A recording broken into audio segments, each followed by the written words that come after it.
Hello, this is WP Product Talk, the place where every week we interview an experienced WordPress product owner on strategy, tips, experiences, failures, and successes of running successful and thriving WordPress product businesses. I'm Katie Keith, CEO and co-founder at Barn2 Plugins. I'm Matt Cromwell, co-founder at GiveWP and Senior Director of Customer Experience at StellarWP.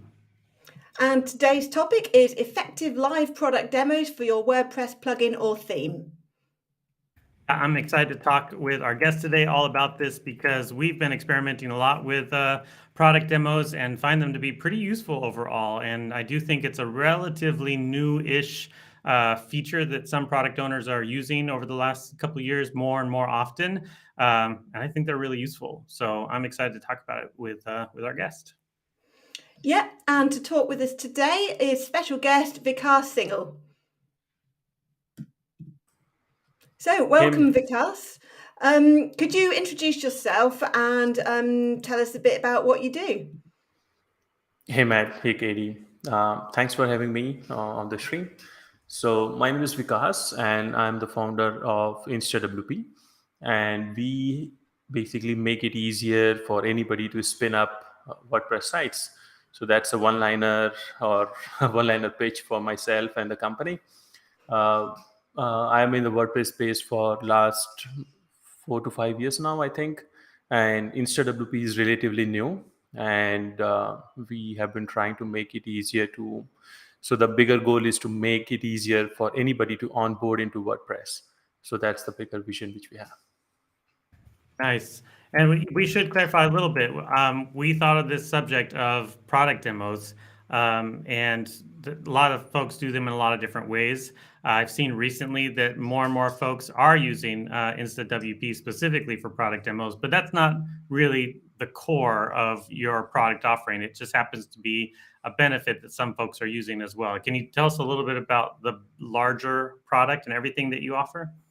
Yeah, so the larger product is, as I said, is more about onboarding people into WordPress. So for example, we have a quick shortcut like wp.new. If you type it on the browser, you get a WordPress site, no questions asked.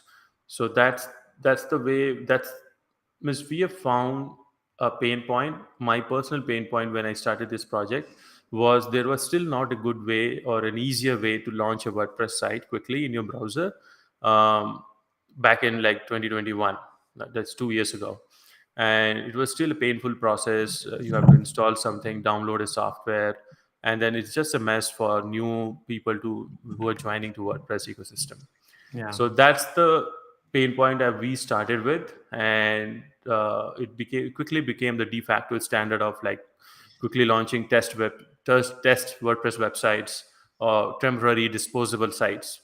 And a lot of folks, like product companies such as yourself, started asking, can we use this to demo our products? So of course you can. Then agencies started asking, can we use this to actually build client sites? Of course you can. And then it just means rest is history, right? Means people use the platform in variety of different ways. Using it for product demos is just one example of it. That's awesome. Yeah, I love that. That's one of my favorite things about having a product business is when you discover new use cases for your product that you may not even have planned. And then it's like a whole new marketing opportunity and opens up your market without needing to create a new product. So I really like discovering those things. Yeah, and it's kind of like phases of coins. It has both it's pros and I'll not say con, but once you start to discover the potential opportunities in a product, different use cases, then you have to actually the onboarding process and the education piece becomes a little bit tough when you are not focused on a particular use case. And that's where we are at right now. Our product is so robust or so vast in terms of use cases. We have to find out specific personas of users. For example, this webinar or this podcast today is focused on product owners per se. But same, I can go on a couple of more podcasts such as this and then talk about a completely different use case. and Yeah. that's a little bit challenging at the same time. But as you said, it's of course very, very exciting at the same time. Yeah, absolutely. I can imagine freelancers and agencies have lots of use for InstaWP and all kinds of things. End users might use it for different purposes and reasons, for sure. So, Yeah. well, folks, we do want to welcome anybody who's paying attention and watching live right now. And if you have questions or comments, hopes, dreams, aspirations for live product demos, then post them into the chat and we will answer them live throughout our conversation. But first off, we want to talk about why we think this subject of live product demos for WordPress product owners is so significant and important. Katie, what's your take? Well, I'd say that product sales pages and screenshots are all very well and good, and they're pretty essential. But what really brings a WordPress theme or plugin to life is a live demo. Most companies just provide demos of the front end, but people want to see what it's like in the back end too. How easy is it to use? And what's the learning curve? What features and flexibility is there? So that's all really important. And historically, I would say there hasn't been any really great options for doing that in WordPress. Yep. Of course, it's quite tricky because it depends on the product, because some products are really front end heavy, and so the user's happy just seeing what it looks like on the front end, whereas others are back end heavy or both, so they do need to see the back end. So there isn't a one size fits all approach. So I would want to help product owners think about what's the best needs and that would help their product. Yep, absolutely. Yeah. Vikas, what's your take? Yeah, I totally agree on that. Means a lot of product owners come to me that, do I need your product? But first I have to tell them that you may or may not need, depending upon your use case. As Katie rightly pointed out, if the product has a very heavy front end use case, then for example, a theme, right, which doesn't do much other than in the terms of there is not a lot of admin settings for it, and the user is fairly satisfied by just looking at the front end of it. But almost more than 50% of cases where users will have to play around with the settings and see their results themselves, right? A lot of Stellar products are like that, and I think a lot of e-commerce plugins, which I'm sure Bantu is doing, are like that. But as I said, not 100% of the product need that. Totally agree with that. Yeah, absolutely. I really like talking about this. Like I mentioned in the intro, the whole idea of doing live demos in WordPress products, I feel like is relatively new, not brand new. Like it's definitely been a thing for a few years now. But but previously, folks were like, "Well, if you want to try my product, like I've got a free plugin, just install it on your WordPress site and try it out." Like that was the mentality. But the truth is, so many products today, in order for them to really shine, you kind of really have to dial them in correctly so that folks will see the use and the power of it. You might even need to do some sort of like admin, like walkthrough demo as well, just to say like, I know that here's a settings panel, but like, did you know if you go over to the post edit screen, you'll see X, Y, and Z. That's really cool too. And if you have a guided tour of the admin, that would be really helpful for some folks. You can do that with a system like InstaWP, where you create a template that has a pre-installed thing in it, and then you can go through all those things and give people the best experience of your product after it's already been configured. Because a lot of times that configuration phase is just kind of a chore, and that you don't get people to success. You don't get them to the aha moment of the plugin when you just click install and activate. So I think being able to put your best foot forward with these product demos is why I think it's significant and important personally. Yep. People, as you said, people have been setting up demos using different plugins, like a multi-site kind of infrastructure, or maybe a shared admin demo where they share the same admin demo with multiple people, right? And all of these approaches, or you can just spin up something of your own. It's not a new concept, as you said. But at the end of the day, I think the most important factor which you touched upon is getting your potential customer to success. Is means first of all is setting means setting up a product demo is itself is an art. A lot of companies have figured it out. It's Gravity have figured it out already. I give that piece as an education to my so whoever joins our community, in a way that you should, even though you are a customer, but I want you to be successful, and the way you become successful is to make your end users know about your product successfully.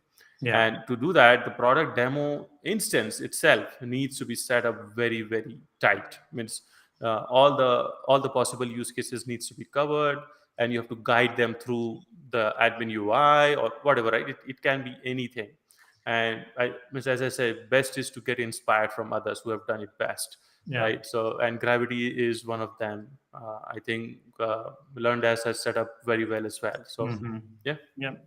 Those are excellent examples. I want to highlight a couple of folks here in the wings. We're always live, and we have folks who are chiming in. Zach Katz is one of our co-hosts. He's here watching with us as well. Good to see you, Zach. Kevin Batdorf, good to see you. Thanks for being here, saying hi. Satyam is using a Slack emoji. I'd love to have a pink waving hand emoji in our comments here. But thanks you all for being here. Yeah, so next one up is we want to talk a little bit about our personal experiences with this subject in particular. I think I'll try to kick it off and talk about some of the things we've been doing. Over the years, we have tried to introduce folks to the GiveWP plugin in so many different ways. I'll use GiveWP as the primary example. And at first, we really did try to really encourage people to install the free plugin. That was like, go install the free plugin, try it out. That's the best way to get to know things. And then we found out people were trying it out on their live environment and sometimes breaking things. And it gets like a little bit hairy when you're just encouraging folks to just install a plugin just to see if they like it or not. Then we started doing a lot more videos. I do think a lot of this kind of question depends a lot on your audience and what they like, what they want. I'm always one who's like, don't give me a video. Like, I would love to have a nice article that I can skim, please, with screenshots. That would be great. So we leaned heavily on tutorials and documentation and screenshots and video. But even then, it's not particularly hands-on. Then we launched a live demo site, a subsite, demo, and it's still there, I believe, demo.givewp.com. And there we really tried to focus on all of the different ways that you might want to learn about the free plugin, which is screenshots and videos and text, but also we were like, give it a test drive. And we have a button form that they fill out, and it launches an InstaWP instance. And I helped kind of build out an admin demo area of like when it spins up and they log in for the first time, there's a modal that's like, welcome to the Give admin area. And here you can go make a post, or you can check out some settings, or you can go see your donors and give them kind of like a choose your own adventure kind of route. I felt like that was a good way to go about it. What I was surprised by is that we also gave the option for folks to sign up for a webinar group demo as well. And I really expected that the live demo would just be like 90% of people would just want to be doing the live demo. Let me get my hands on it right away. I think it's unique to our audience, but it was more like 40%, sometimes even less, maybe 30% of folks were wanting to get their hands on the plugin. The other ones were a mix of wanting to do the webinar, the group webinar, or just looking at videos or opting into white paper stuff. Like there were several different options. But only 25, 30%, maybe at the most, sometimes 40% wanted to get their hands dirty on a live demo. So that was really interesting to me in particular. Yeah. That's where I'm coming from, personally. But I do like the way that we've seen some of that launch on other Stellar brands, like LearnDash in particular, like the events calendar in particular. The events calendar really takes a few things to really get it to set up and like actually have a physical calendar that has events on it, for example. Being able to preload that right out of the box and be like, oh, look at all these great events you've got. It's a lot easier to just dump them into an area like that that has stuff in advance. Yeah. Katie, what about you? What are your experiences to date with live demos? So we've always just done front-end demos of all of our plugins, except for a couple where we've not had any demo at all. For example, we have one plugin which WooCommerce multiple email recipients, which just adds extra email fields to like the checkouts and things. So we didn't feel that justified a demo site. It's pretty obvious what it does. Whereas all our other plugins, we've just done a front-end demo plus screenshots on the sales page. But that's always created dilemmas because it's fine for the front end plugins, like say a document library or something like that, where you can see it in the front end. And yeah, people might want to see what the admin options are, but at least they can visualize the plugin in the front end. But we have quite a lot of plugins which allow you to restrict access to content on a WordPress site. So that might be sort of past blog categories, WooCommerce product categories. We have a wholesale plugin. We have a WooCommerce private store plugin that hides your whole shop. So how do you show that on a front-end demo? And the way we've done that is by having things like a password on the demo. So it's like, here, this is your private store login page, enter username, password to unlock it. But that's not super user friendly because it requires the user to actually read the text on the demo, and nobody does that, of course. So I've always felt a bit uncomfortable about the way we have demoed some of our products. So what we're doing now is a project to kind of experiment with InstaWP, having met Vikas in Athens at WordCamp Europe. And it's taken us a while to get round to it, but this is great timing for me, actually, because this week my husband and co-founder Andy has been spending time setting up one of our plugins with InstaWP. And it's looking really great. But there are a lot of decisions to make, as you said earlier, to really showcase your product in the best possible way. So there are dilemmas like, what page do you start them on? And I'd love any advice about that, which actually fits in with Zach's question. Exactly. So yeah, maybe we should move on to that now. So How do you where do you start them? Yeah, how do you recommend onboarding users to your product when setting up product demos? So this is a question that you have yourself, Katie, is what you're saying. Yeah, so if for anybody who doesn't know, you can use InstaWP to pre-populate a demo site, which the user can then edit as they choose, and then it disappears at whatever period you've specified. I think we're going to go with 4 hours or something like that. But the thing we've been debating this week is, where should we start people? Should we open the setup wizard, even though we've already set it up on the front end? Should we open a front end page and expect them to find their way to the admin through the WordPress toolbar at the top? Should we open a settings page in the admin? If it's a custom post type, should you open the list of custom posts like documents or whatever? So where would you start people to really have a successful onboarding experience so they know what to do? Yeah, I guess it's one of those decisions where you have to do A/B testing, right? Which works best for your users. I generally recommend means figuring out the major pain point of your customers. What is the first question they ask when they see their when they see your plugin? For example, I was actually browsing Document Library Pro the other day because there was a use case where I wanted to build a video library on InstaWP to show like an academy or a documentation using a series of videos. And then while I was browsing it, the first question which came to my mind: can I style this page according to my needs?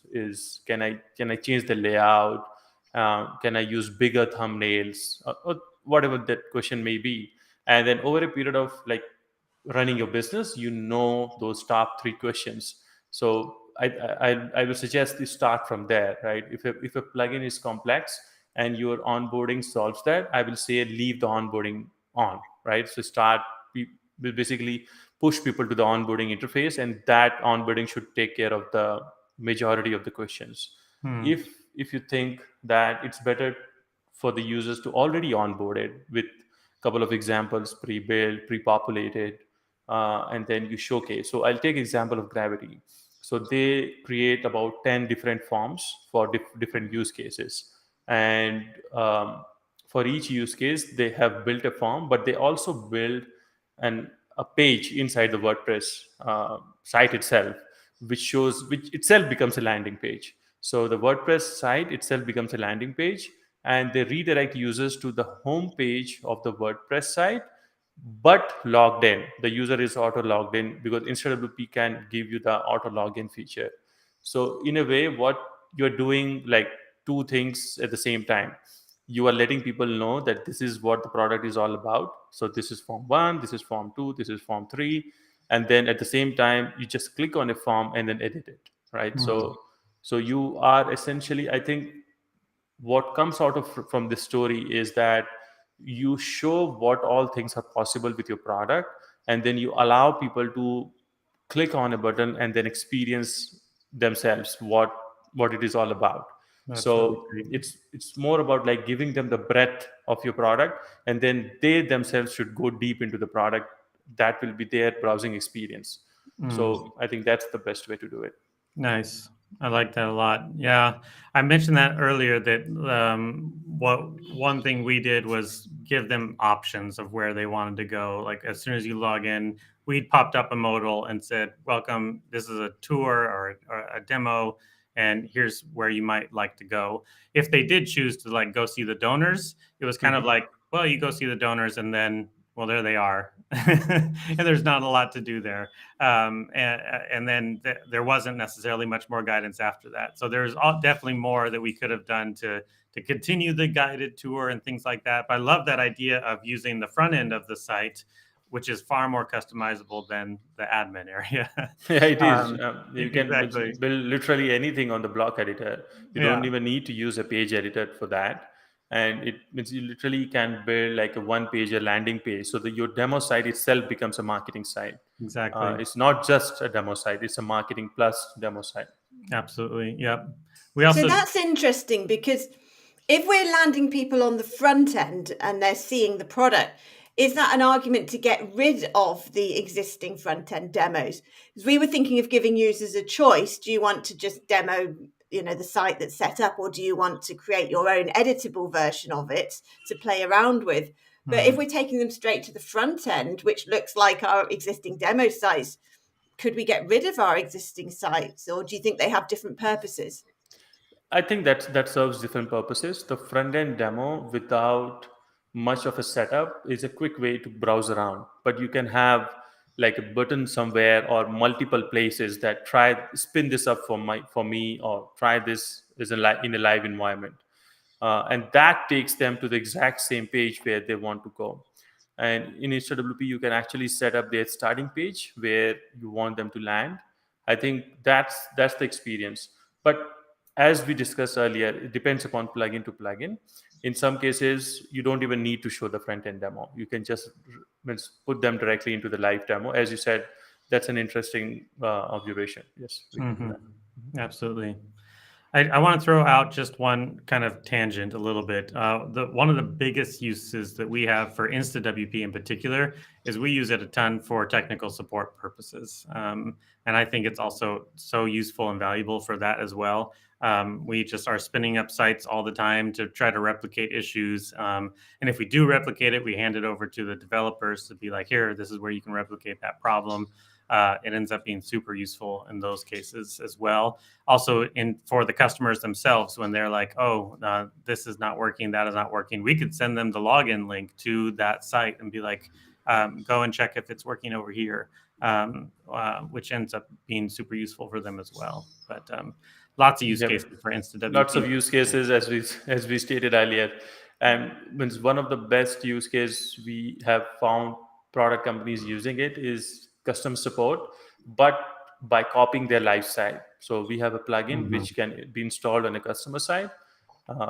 I guess, did you tweet about it, Katie, Yeah, a few days recently. 'Cause ago? I didn't know that InstaWP could be used for an instant way of Yeah. cloning a site. Because customers hate being told to set up a staging site, because not all hosts make that easy. So I was like, oh, that could be a real benefit for support to, Yeah, even though yeah. means there is a facility inside the hosting panel, not a lot of customers are familiar with it, and means creating an option within the dashboard, and also like a partial staging, so they skip the media folder and things like that. So Mhm. that becomes a really useful tool. Yeah. And it's talking about different use cases. Sometimes even I wonder, okay, can we do this as well? And Mhm. that becomes like and then the product team says, yes, you have forgotten that we can do this. So, so That's really that's funny. great. Yeah. It's actually a good topic that I feel like we've touched on in different episodes about just how, like what Katie highlighted, that it's great when you land on a use case that you didn't know that you had originally. But at the same time, like you said, it's like, it's great, but now you're responsible for that use case. Like as soon as you go down that path, now you actually have to like cater to those customers and their wants and needs. I remember one of my favorite stories was from Pippin Williamson from Easy Digital Downloads. He said, I like to listen to customers as much as possible, but they keep asking for a shipping add-on for easy digital downloads, and it's never going to happen.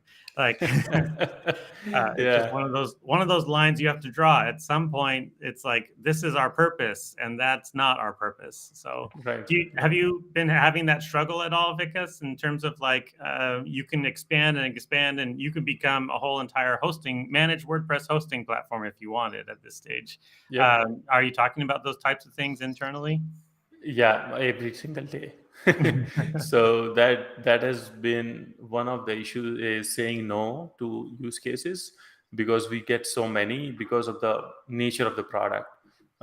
We wanted to become a platform, and becoming a platform is not an easy thing. When we Mhm. started, I mean, I've said in a couple of interviews that I want to become AWS for WordPress.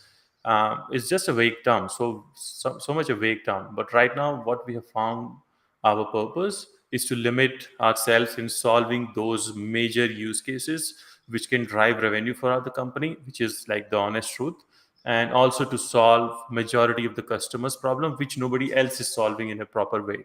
Yep. So that is, I think that's where you have to put your foot down, Yep. definitely. Absolutely. I did want to touch on a little bit of different types of product demos, because InstaWP is a great option. But like I mentioned a little bit earlier, there are lots of different mediums you could use. I don't want everyone here to think that only a live product demo is the way to go here.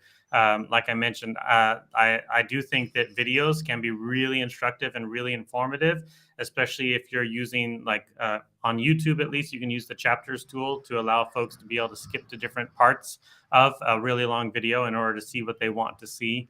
I think those are useful. I've seen a lot of video platforms now that are offering interactive elements within the video that you can actually ask people questions in the video and say, what would you like to see next? And you give them options, and then they could skip to those things by clicking on the video. There's a particular term for that. I forget what it's called. But those I think are super useful as well. We've had a lot of success personally also with these group webinars or one-on-one webinars, even where we're basically doing they're basically pre-sales Zoom calls with our customers. And I do think that's a little bit unique in the WordPress space overall, but we do find that they've been valuable for us. We do, as a whole, for GiveWP in particular, we have like an average job size of about $240 per customer, which in the end does justify a little bit more time on the pre-sales side of things. Mhm. So there are lots of different options. Katie, have you considered other types of demoing for your customers in any way?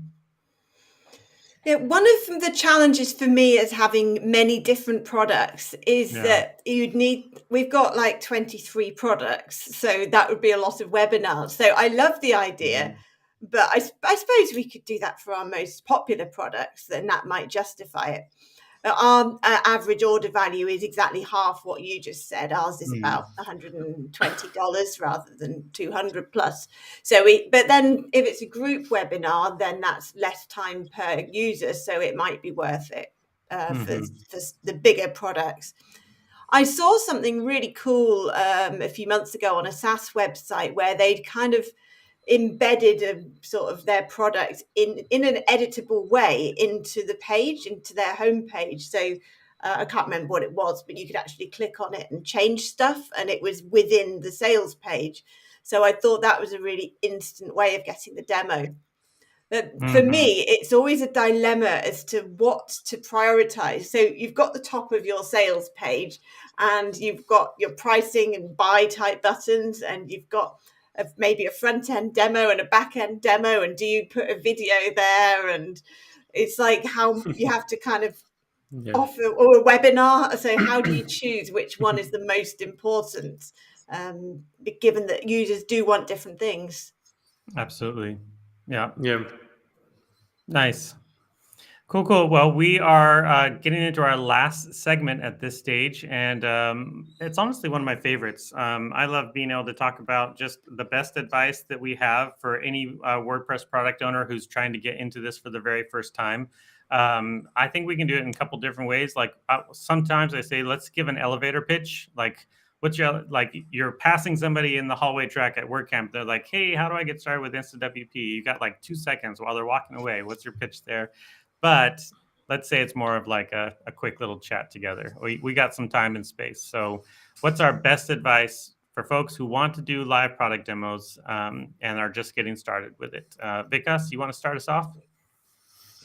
Okay. I think I think what we have discussed before, I can go back to it a little bit, is find a pain point which your customers are experiencing uh, when they are trying to understand what your product does, right? If the landing page is not enough, if the screenshots are not enough, if the videos are not enough, if pre-recorded webinars are not enough, I guess is having a admin demo goes a long way. And the admin demo does not only become like a way to demo the product, it becomes like a lead magnet actually at that point, because you can collect email addresses from your users if you want to, with their permission, and then send them a list of emails over the next period of, let's say, 7 to 14 days for them to nurture, and then let them know more about your product. And that way you have to actually see at the end of the day, the goal is for you to talk about your product as much as the user wants to listen, in the way that they understand, right? I think that's the goal you want to accomplish. And then the honest truth is that you want to convert the user to a paid customer. um, it doesn't matter however which way you look at it. And these are all the different ways which we are discussing, is like different kind of mechanisms to do that. So getting that leads into your database, and then started executing it, and then sending a mail again on maybe a Black Friday, and then have a clear unsubscribe button, right? If that is something of that is always a best kind of practice to do it. So, and webinars are also a great lead magnet. So if somebody wants a personal demo, so it can be pre-recorded or a live demo. But if the ticket size is good, I wish we have $240 of a ticket size. But if you have that, then I guess personal demos are one of the best way to convert somebody. Which in InstaWP, even though we make it so easy to launch a WordPress site, communicating the benefits, as we have discussed earlier, becomes a pain point for us. So I generally hop on to live demos and then do personally, and I have one more person to do that, and those really work well for us. And then as a SaaS platform, we look at more like an LTV value rather than the first ticket size value. So if your LTV is high enough and it justifies a personal demo, then why not? Yep, absolutely. No, that's really good stuff. That's great, Vikas. Katie, what's your take? Maybe a little bit preaching to yourself a little bit as you're jumping into it right now, but what's your best advice? My best advice, based on what I'm doing now, is to put yourself in the customer's shoes and think about their experience of discovering your product for the first time in the context, not necessarily of installing it on their own website, but viewing a demo site that you've already set up.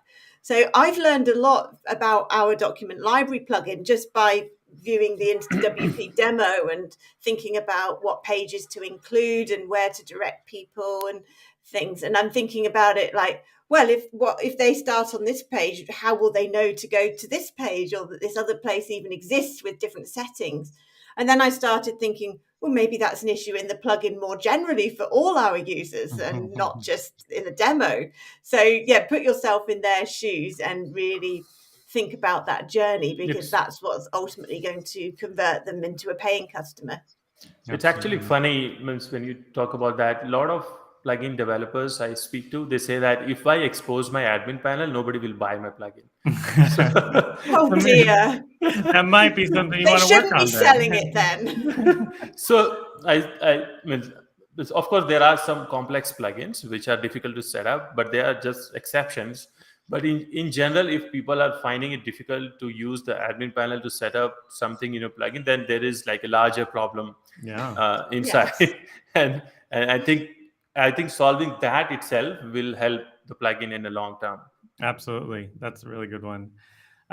Me personally, I'm going to be a little bit different take. I think if you're just getting started, the most important thing you can do is talk with your customers as much as possible.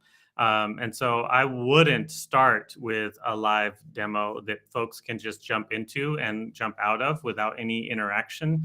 I really would recommend doing the weekly like Zoom webinar type of thing. Get people on a call, get them asking questions, especially if you're a founder or a co-founder and you're like, I'm building this myself. This is my business. I'm excited about it. I'm passionate about it. People love meeting you, and they feel like they're insiders getting on the beginning of a new career and things like that.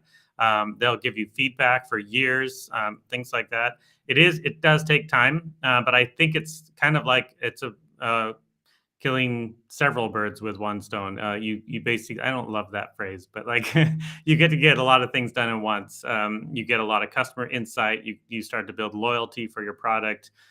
You get a lot of feedback on the spots of your product that aren't cool, that the customers are like, that's weird. Why would you do that? And you get to actually answer all their questions right in one call, and hopefully turn them into great customers. So I'm not gonna. Zach is commenting. He's being. I'm not. What? Now I have to show it. I don't You kill said birds, it now. Zach. I don't kill birds. I don't. So yeah, that's my take. Talk to your customers as much as possible. Be the live demo that you want them to see, and I think that'll pay dividends in the long run. So. One more advice which which we have not talked about so far is in the context of live demos. It may be admin demos or not. That doesn't really matter. But if you are comfortable with software like Microsoft Clarity or Hotjar, I think that is also a very good way to understand your customers without even talking to them, because you are not installing that software in a sensitive part of their website. You're actually installing in a demo environment which is controlled, so you can see their mouse movements and you can actually see the recordings, how they are using it. And I suggest sometimes to install that on the InstaWP demo sites, and then you can actually log into your customers demo sites, the potential users who are using the demo sites, from the admin panel, from the InstaWP dashboard, and you can see how they are actually going through the demo to make your product better and better over time. But I totally agree with you, Matt. Means if you're just starting out, I think you should keep it simple. Just talk to your customers, understand how they are using the product, and then figure out the journeys which other users will also get. Will basically the outcome of those discussions should translate into the product in a way that it becomes more useful to other people as well. Yeah, absolutely. Yeah, I really like that.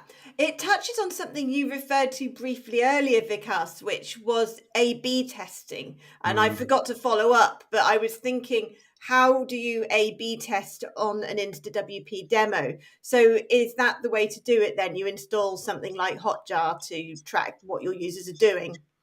Yeah, so you can install Hotjar inside the demo sites, and those will be recorded in your Hotjar account or Clarity account, and you can just view those at a later point of time. That becomes like a database of different people experiencing your product, and I think that's a gold mine when we do that for our SaaS application, or when we want to understand customer behavior, and then with that gives us like a collective input of a lot of customers. If they are not clicking a button which you thought they are going to click and they never click it, so that's an input for you, right? Means you Yeah. just change that button color. Means I think, Katie, you have been sharing a lot of insights on Twitter recently, and I've been following that. So means even just sharing, even just changing a links text goes a long way, right? When you're A/B testing something. Yeah. Yeah, I love that, because it means for version 1, you need to go with your kind of best guess as to where to start the user, but actually you can really get an evidence-based way to make a final decision on that over time. Yeah, that's awesome. Yep. If Yep. only we still had Google optimized, though. Man, that was so great. They also just announced again today sunsetting Google Podcasts too. So fortunately, we're already on Google Music Podcasts over here, so we're all set. Vikas, thank you so much for being here. I really appreciate your insights. It's been really a great conversation overall. Yeah, same here. Thanks for having me, Matt and Katie. This was wonderful. I get to speak about my product, and also means talk about a lot of a pain point area with a lot of product owners actually face. And I have been a plugin and theme shop. We have a plugin and theme shop in the past, so I do understand how difficult it is to run that shop and how difficult it is to like convey your value prop. Yeah, absolutely.